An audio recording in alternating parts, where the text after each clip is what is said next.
नमस्कार, मैं हूं सुरेंद्र सरदाना और आप देख रहे हैं खबर ईएनबी। इस वीडियो में जो आप फोटो देख रहे हैं ये एडवोकेट गोवर्धन सिंह हैं और राजस्थान हाई कोर्ट में ये प्रैक्टिस करते हैं। और इन एडवोकेट साहिबान को हाई कोर्ट में राजस्थान पुलिस ने गिरफ्तार किया है और ये गिरफ्तार क्यों किया है इसका पूरा विश्लेषण हम आपको इस पूरी में वीडियो में दिखाएंगे। जिस प्रकार आप देख रहे हैं कि हाई कोर्ट के बाहर किस प्रकार एडवोकेट गोवर्धन सिंह को पुलिस गिरफ्तार करके ले जा रही है, और इसको एक हमारे पत्रकार साथी ने भी बाखूबी आगे बताया, जिसको हम बिल्कुल डिटेल में आपको इस वीडियो में दिखाएंगे। आप पूरी वीडियो देखते रहें। और एक हमारे वकील साथी ने भी इस बात को बताया कि किस प्रकार एक एडवोकेट को हाई कोर्ट के बाहर से गिरफ्तार किया गया, वो इलीगल है या लीगल है, और वो गिरफ्तार क्यों किया गया, और वो तमाम बातें आपको आपके साथ हम साझा करेंगे। आप बने रहिए हमारे साथ और पूरी वीडियो को देखिए एक वकील से आमजन किस प्रकार न्याय की अपेक्षा रखता है। अगर एक वकील को हम इस प्रकार देखते हैं, जिस तरह हाई कोर्ट के बाहर से एक वकील को गिरफ्तार किया जाता है और बावजूद भी वह न्याय की लड़ाई लड़ता हुआ इनकलाब के नारे लगाता है, तो बिल्कुल वकील पर ऐसा विश्वास आमजन का बनना भी जरूरी है। लेकिन जब इस प्रकार वकील को गिरफ्तार किया जाता है तो ऐसा बेमानी सा लगता है कि हम एक लोकतांत्रिक देश में रहते हैं। तो आइए हम देखते हैं और हम बताते हैं आपको तमाम बातें कि क्यों एडवोकेट गोवर्धन सिंह को गिरफ्तार किया गया और उस गिरफ्तारी के पीछे आखिर क्या कारण था।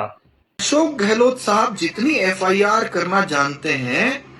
उससे ज्यादा ताकत झेलने की रखता हूं। जिस प्रकार एडवोकेट गोवर्धन सिंह को गिरफ्तार किया गया और उसकी गिरफ्तारी को लेकर जो एडवोकेट समाज है उसमें भी रोष है, और जो राजस्थान हाई कोर्ट की एडवोकेट भारती शेखावत है, हम उनसे भी बात करते हैं कि किस प्रकार उनको जो ये रोष है। और ये नमस्कार, मैं एडवोकेट भारती शेखावत, राजस्थान उच्च न्यायालय जयपुर। आज मैं आप सबसे इसलिए रूबरू हुई हूँ कि आज हाई कोर्ट के सामने से एडवोकेट श्री गोवर्धन सिंह जी को बिना किसी ग्राउंड के, बिना किसी माननीय उच्च न्यायालय के आदेश के ज़बरदस्ती बदसलूकी के साथ गिरफ्तार कर लिया गया, जिसका मैं एडवोकेट भारती शेखावत पुरजोर विरोध करती हूँ। गिरफ्तार करने के बाद में भी 41D की पालना के तहत ना तो उनको किसी अधिवक्ता से मिलने दिया जा रहा है, ना ही किसी से बातचीत करने दी जा रही है।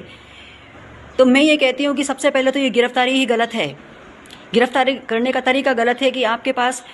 कोई रीज़न नहीं है, कोई ग्राउंड नहीं है, कोई ऑर्डर नहीं है, उसके बावजूद भी आपने रनिंग कोर्ट के सामने से एक एडवोकेट को इस तरह से ज़बरदस्ती गिरफ्तार कर लिया।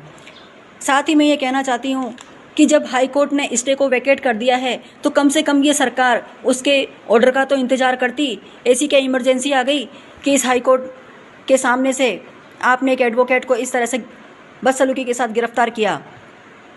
तो मैं इस गिरफ्तारी का विरोध करते हुए ये कहना चाहती हूँ इस निकम्मी गूंगी बेरी तोतली सरकार से कि राजस्थान के अंदर महिलाओं के साथ, छोटी छोटी बच्चियों के साथ इस तरह की बलात्कार की वारदातें हो रही है, और जो ये बलात्कारी सरेआम रोड पे घूम रहे हैं, आए दिन लूट खसोट के अपराध हो रहे हैं, बड़े बड़े भ्रष्टाचार हो रहे हैं, उनके ऊपर आप इतनी त्वरित कार्रवाई क्यों नहीं करते हैं जितनी त्वरित कार्रवाई आपने एक आम जनता की आवाज़ उठाने वाले अधिवक्ता के साथ की है।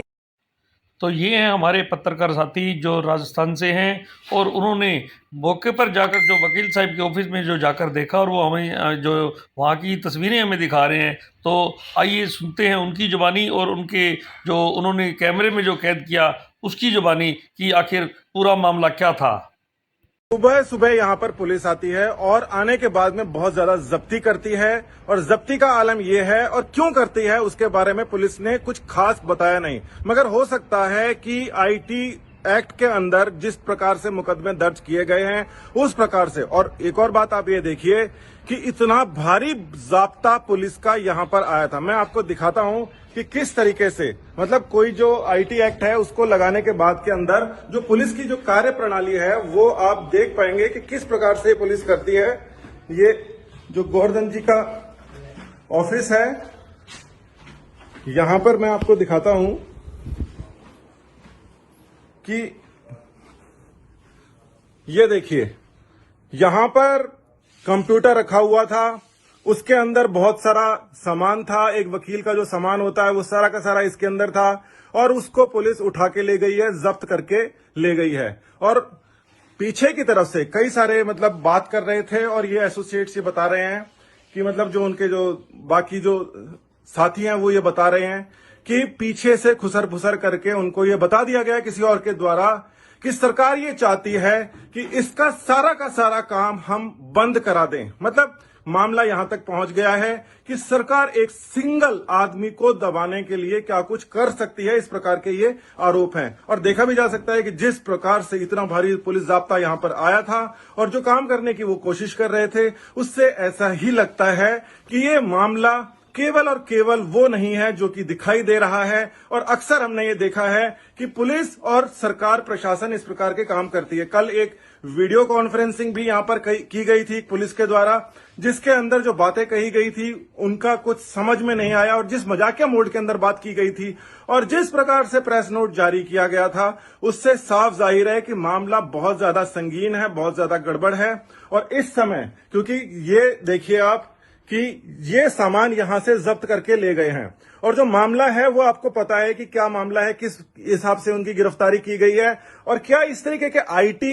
एक्ट के अंदर आपने पहले कभी देखा है कि इतनी भारी पुलिस किसी के यहां पर पहुंच गई। थोड़े दिन पहले पकड़ने से लेकर अब तक एक ही बात कह रहे हैं, अशोक गहलोत के खिलाफ जो मुकदमा है उसको पीड़ितों से विड्रॉ करा दो। एक ही लाइन है सबकी,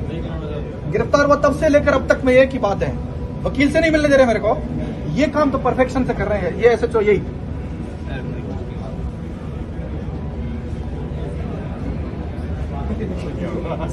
कोई बात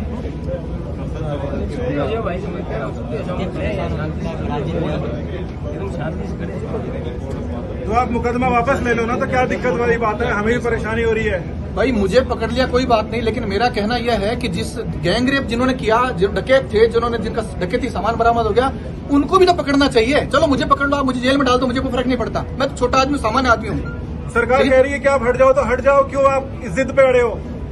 देखिए मैं हट जाऊंगा तो ये आजादी के बाद पहला सिटिंग सीएम के खिलाफ मुकदमा है, और ये मुकदमा खत्म होगा तो ये अन्याय होगा उस पीड़ित परिवार के साथ जिसके साथ गैंगरेप हुआ था। ये अन्याय होगा उनके साथ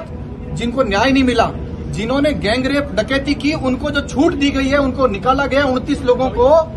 उनके साथ न्याय होगा, और पीड़ित परिवार के साथ अन्याय होगा जिनके साथ डकैती अपहरण